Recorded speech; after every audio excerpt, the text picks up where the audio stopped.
योगी भी क्यों ना हो, है ना, अगर थोड़ा सा भी अहंकार रह जाता है तो फिर वो चक्कर अपना चालू रहता है।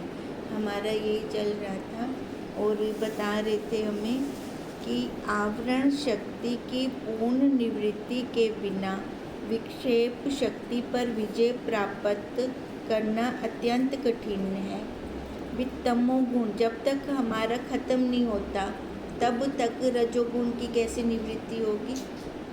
अब यही हमारा चल रहा था ना, पहली सीढ़ी से पैर उठाएंगे तभी दूसरी पे जमेगा हमारा पैर।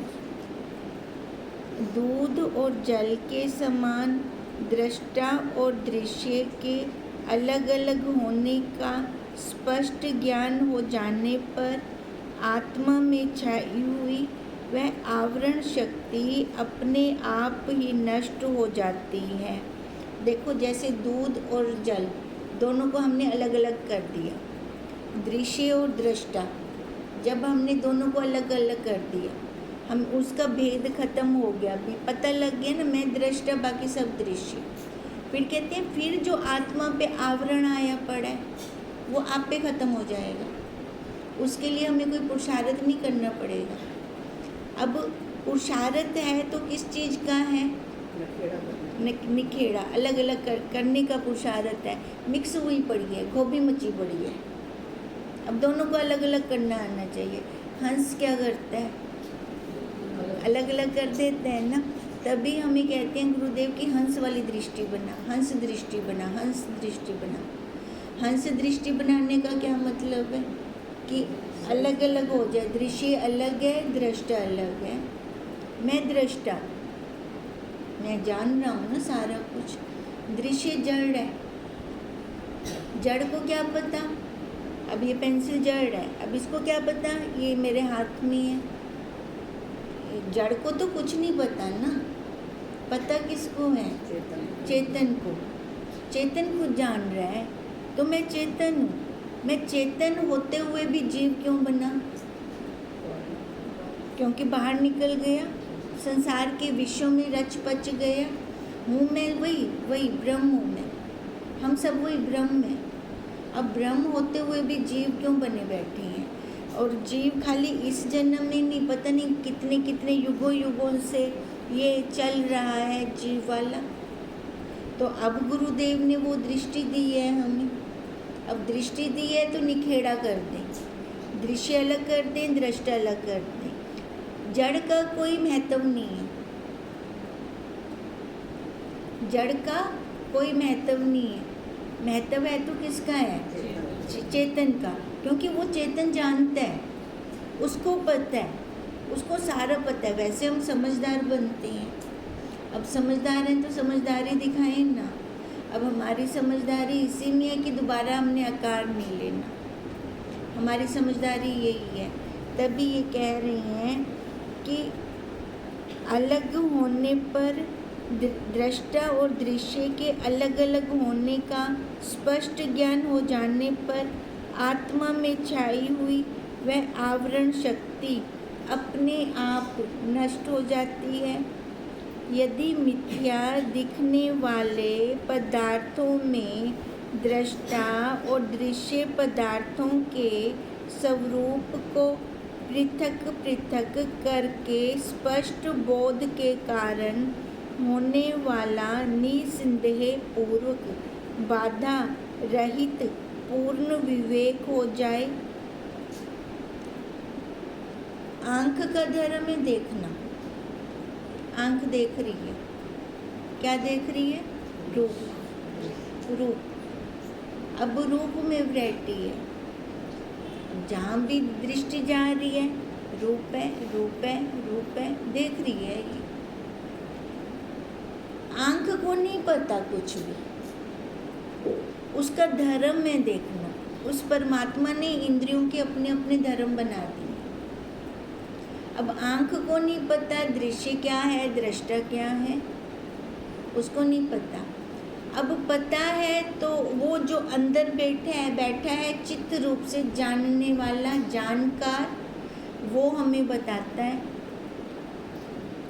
हम देख पहले लेते हैं, अगर उसका बखान करेंगे तो उसको टाइम लग जाएगा।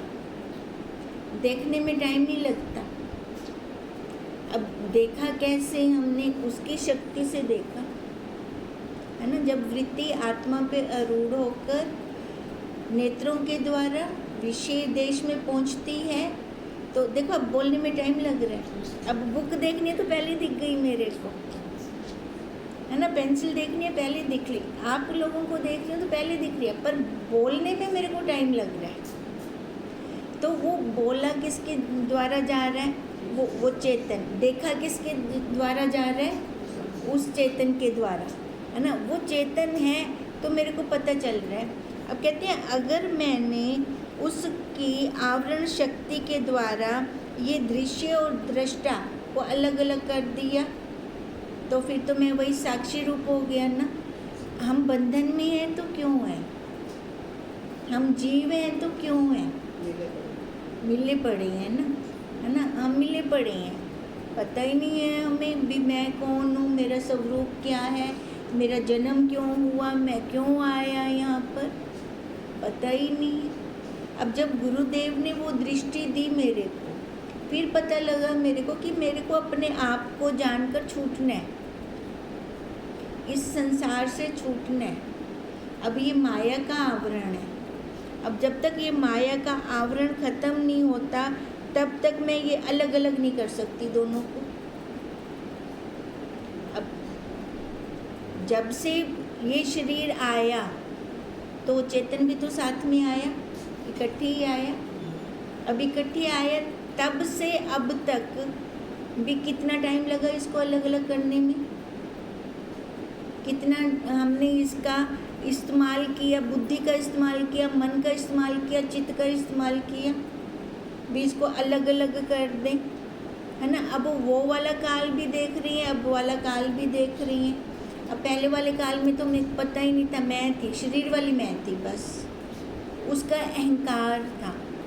अब वही अहंकार अपने तक नहीं पहुंचने दे रहा था। अब धीरे धीरे धीरे धीरे धीरे संग करके, गुरुदेव का संग करके, संतों का संग करके फिर बुद्धि के बल निकले।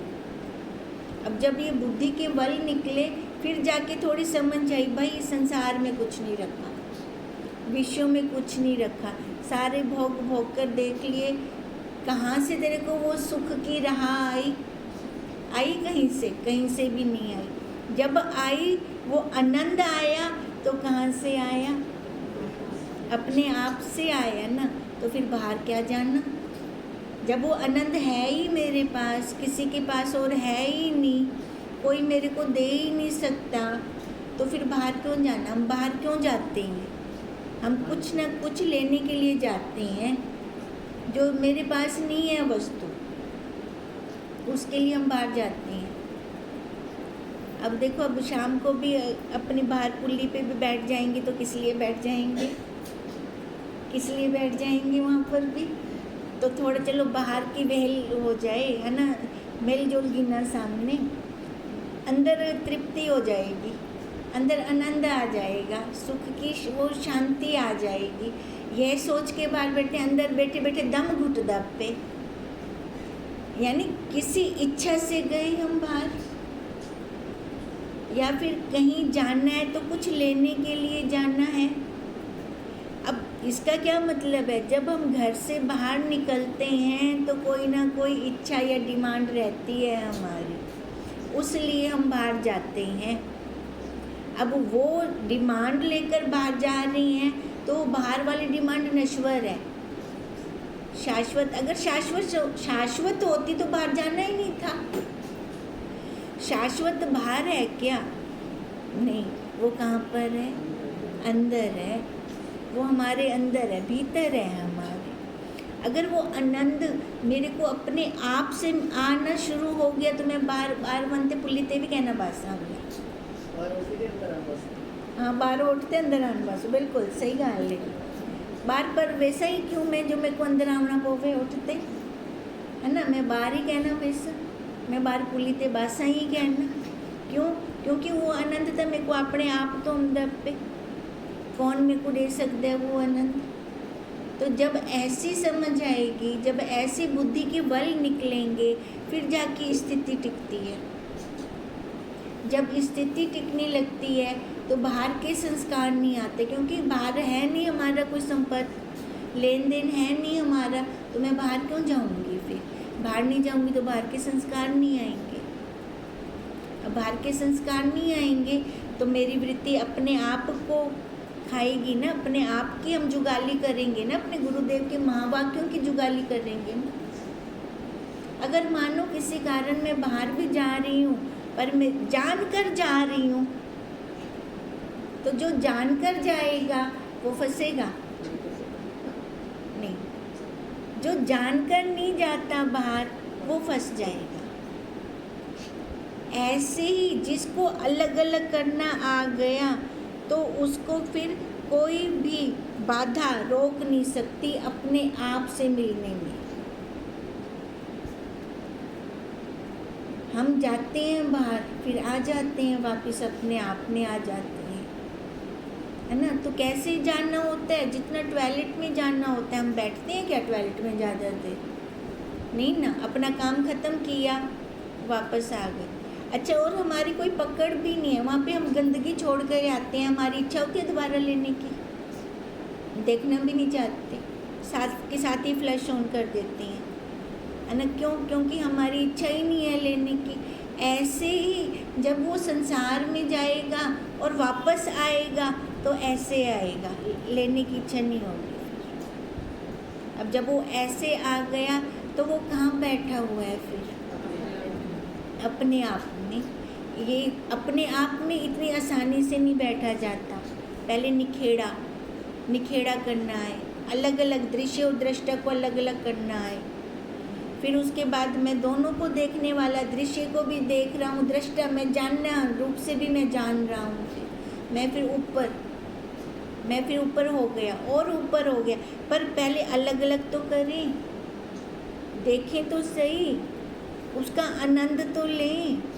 जब वो आनंद आना शुरू होता है ना, जीव का ऐसी है स्थिति जिसको जहाँ से आनंद आता है वो बार बार वहाँ जाता है।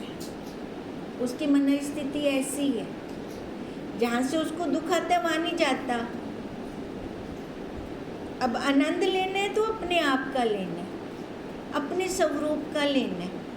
अब जब ऐसा आनंद आएगा फिर निस्संदेह बाधा रहित पूर्ण विवेक हो जाएगा। अब विवेक क्या होगा? कि मैं साक्षी हूँ, मैं ही तो हूँ ब्रह्म। वो फिर बाहर कहाँ जाएगा? विवेक हो जाए तो फिर विक्षेप नहीं होता। अब दुख कहाँ है? शरीर पे बैठ के, जहाँ पर हमारी कोई इच्छा है, कोई वासना है, वहाँ पे दुख है। अब विक्षेपता वहीं आती है, मैं चाह रही हूँ ऐसा हो पर सामने से हो नहीं रहा, तो इसका क्या मतलब है? पकड़ है ना मेरी, मैं चाह रही हूँ ऐसे होना चाहिए। अब वहाँ पे विक्षेपता होती है। जब निखेड़ा हो गया तो वहाँ विक्षेपता भी नहीं है। फिर यह विवेक माया जनित मोह बंधन को भी काट डालता है। अब जो विवेक हुआ, सबसे बड़ी महिलाओं के अंदर, स्त्रियों के अंदर बाधा क्या है? मोह है उनका, घर परिवार में, है ना, बच्चों में हो गया, पति में हो गया, घर में हो गया, और जो और संपदा होगी उसके अंदर हो गया। स्त्रियों की सबसे बड़ी बाधा यही है।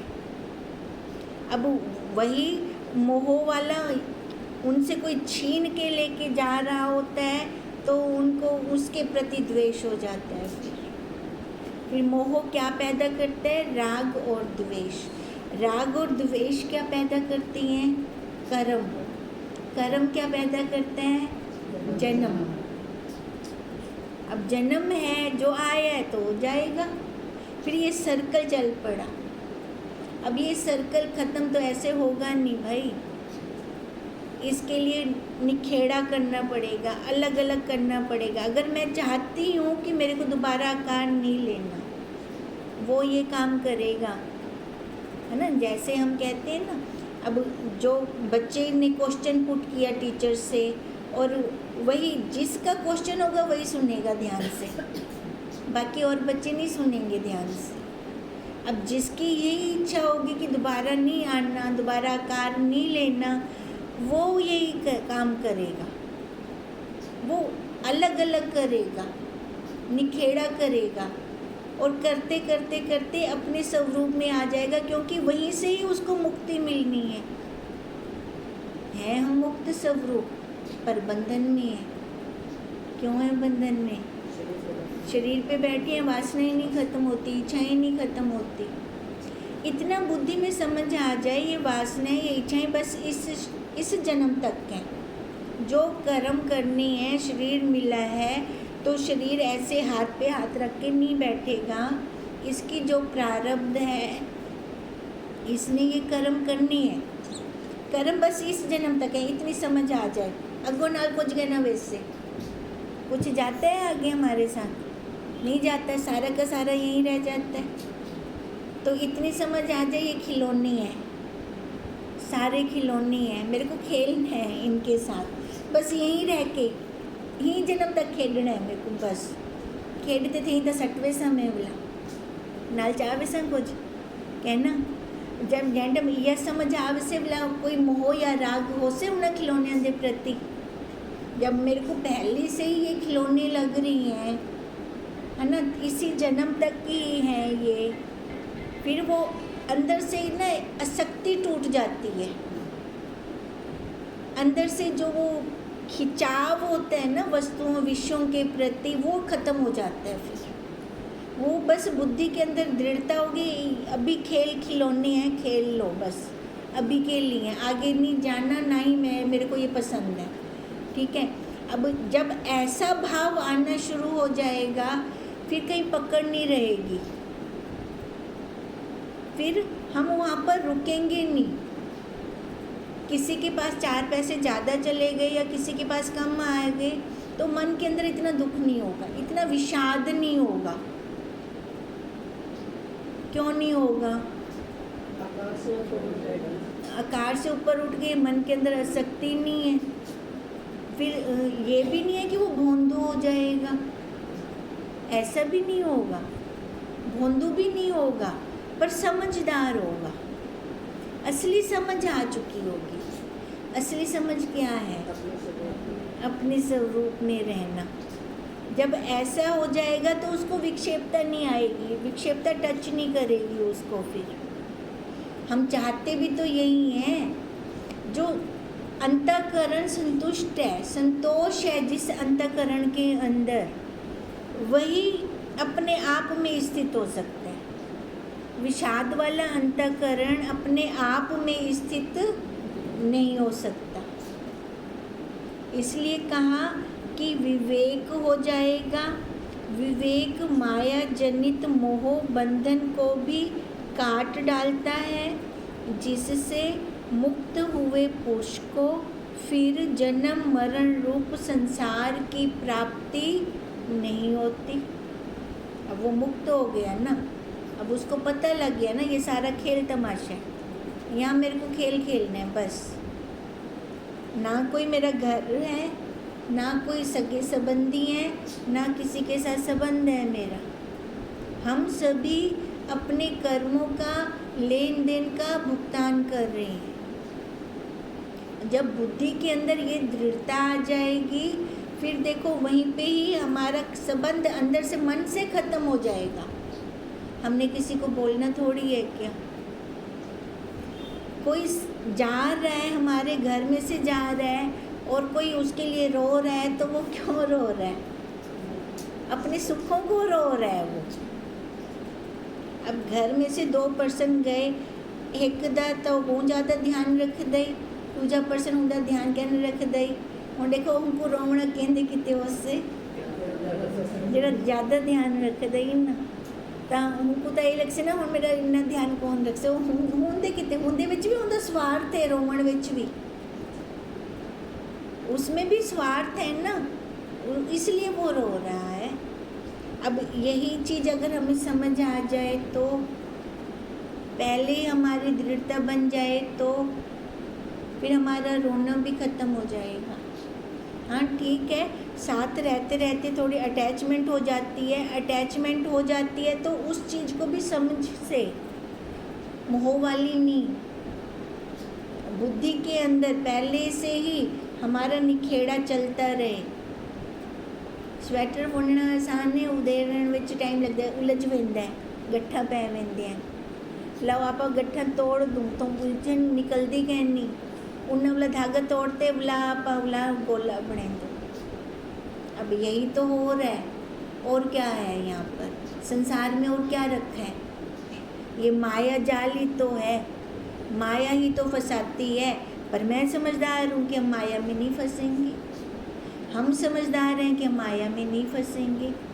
क्यों? हमारे गुरुदेव इतने बलवान हैं, उच्च हैं, है ना, तत्वज्ञ हैं, वेदांती हैं, वो हमें फंसने देंगे? नहीं, उनका भी तो बल लग रहा है ना हमारे ऊपर। ऐसे तो हम नहीं बैठे यहाँ पर, हम अपने बल से नहीं बैठ सकते यहाँ पर। उनका बल साथ में चल रहे हैं हमारे, तब हम बैठे हैं यहाँ पर, तब हम पहुँचे हैं। अब उनका बल चल रहा है तो हम अपना काम बना लें।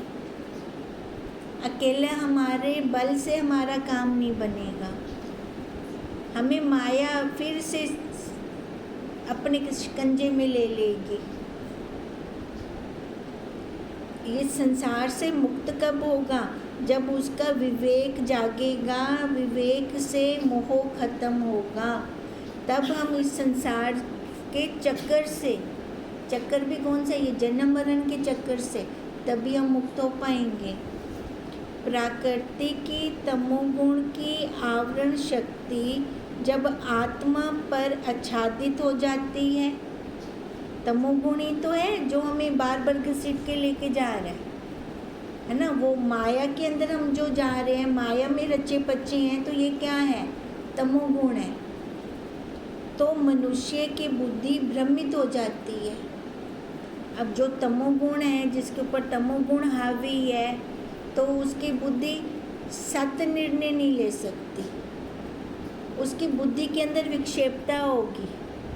अब विक्षेपता होने के कारण भ्रमित बुद्धि होगी, जिससे वह सत्य स्वरूप को नहीं देख सकता। अब तमोगुणी व्यक्ति कहाँ अपने आप को देख पाएगा?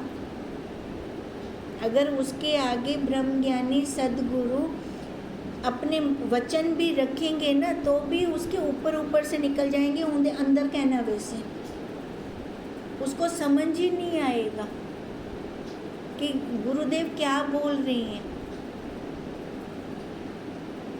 स्वामी जी आए थे ना मुजफ्फर वाले, अब स्वामी जी की देह शांत हो चुकी है। अब तब वहाँ पे चले थे, अब नाम नहीं लेना मेरे को, तो उन्होंने बोला था मेरे को कुछ समझ ही नहीं आया, मेरे तो ही निकल गए सारा कुछ, पता ही नहीं लगा मेरे को भी स्वामी जी बोल क्या रहे हैं। हमें तो पता चल रहा था ना कहाँ पे बैठ के स्वामी जी बात कर रहे हैं, हमें वचन दे रही हैं, है ना, महावाक्य दे रही हैं हमें। तो ये किसका कमाल है? गुरुदेव का, हमारी बुद्धि का तो नहीं है ना। अब गुरुदेव ने हमें इतना सशक्त बनाया कि हम उनके सम्मुख बैठकर उनके महावाक्य लें और उनको धारण कर सकें।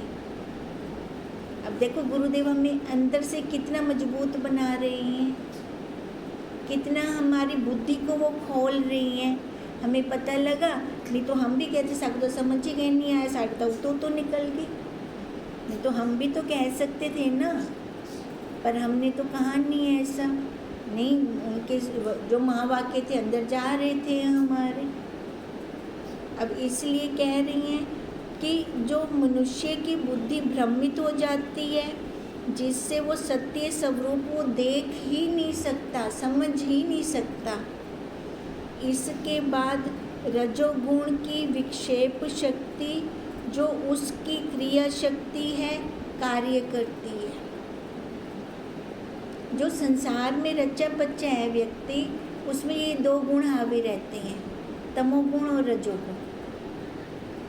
एक तो वो क्रिया करता रहेगा, और तमोगुण में अगर थोड़ा सा भी किसी ने कोई शब्द बोल नहीं दिया फिर देखो उसके अंदर से कैसे आग निकल कर बाहर निकलेगी। मिनट नहीं लगाएगा लड़ाई करने में या ऊंचा ऊंचा बोलने में। तो वो क्या है, तमोगुण है ना। सतोगुण वाला तो इतना ऊंचा लाउडली बोल भी नहीं सकता, और वो जहाँ पे लड़ाई वाली बात होगी वहाँ पे भी वो आराम से ही बोलेगा। अब यही देखो, अब यहाँ से हमें देखो हमें कितना फर्क पता चलता है। यही तो हमारे गुरुदेव की पावर है, जिसको हम समझ ही नहीं रहे, व्यर्थ गवा रहे हैं।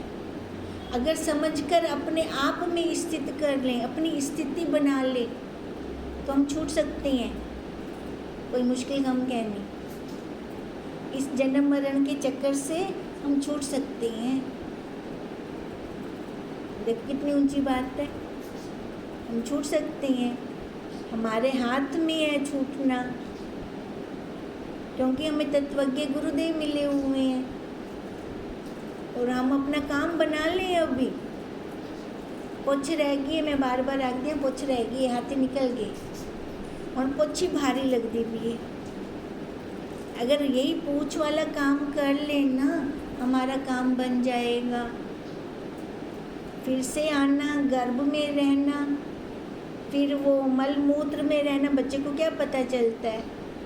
पता चलता है फिर से। अब तो इस मनुष्य शरीर को देखा है ना, कैसे कैसे ये प्रक्रिया में से निकला है।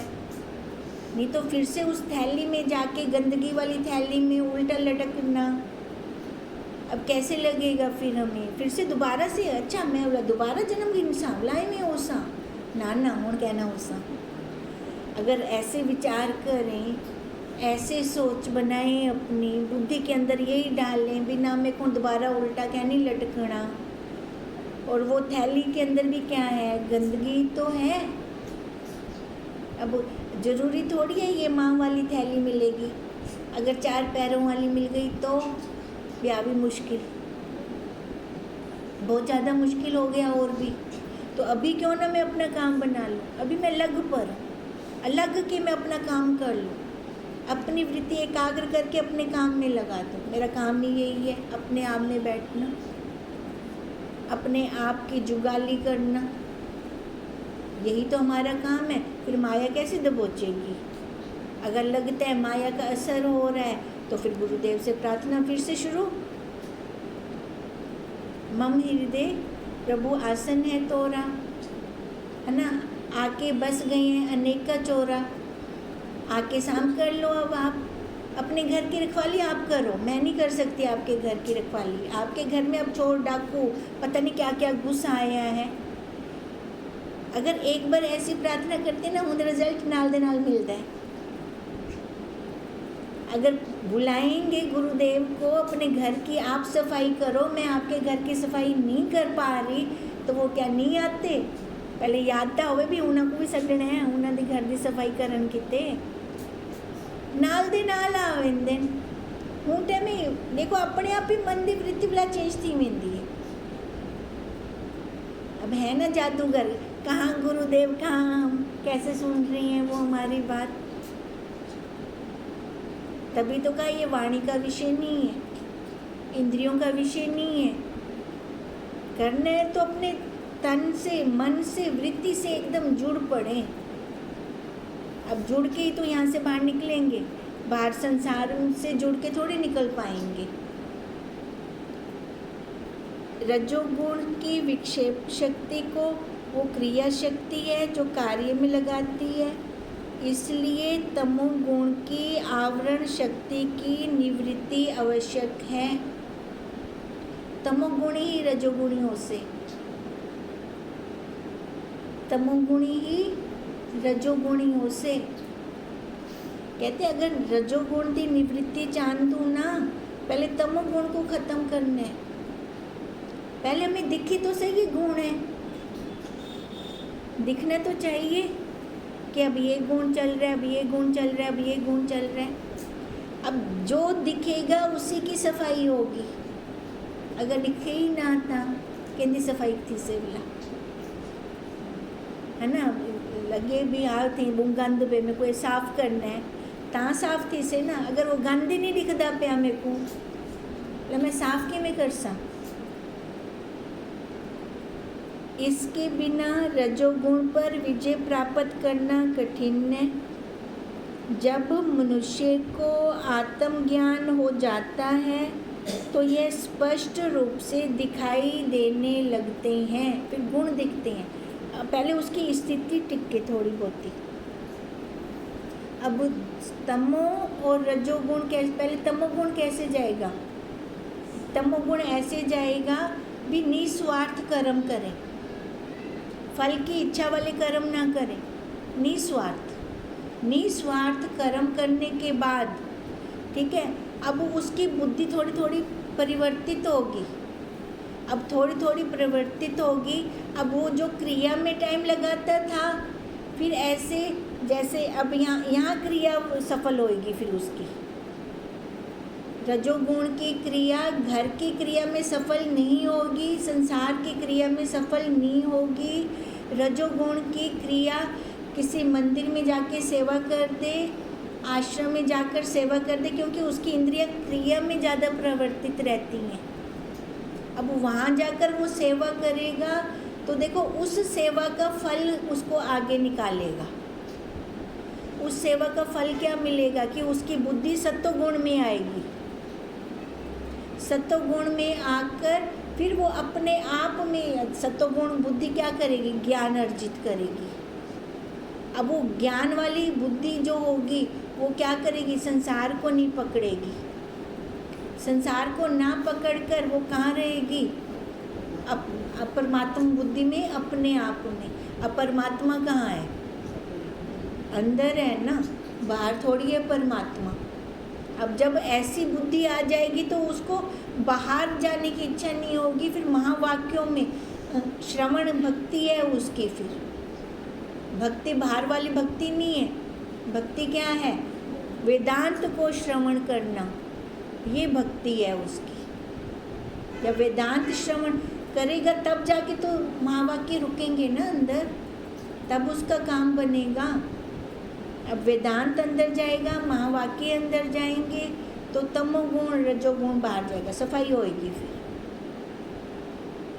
अब तमोगुण रजोगुण बाहर जाएंगे तो सत्वगुण की पावर बढ़ेगी। अब जिस बुद्धि के अंदर सत्वगुण होगा वही बुद्धि ज्ञान को ले सकती है।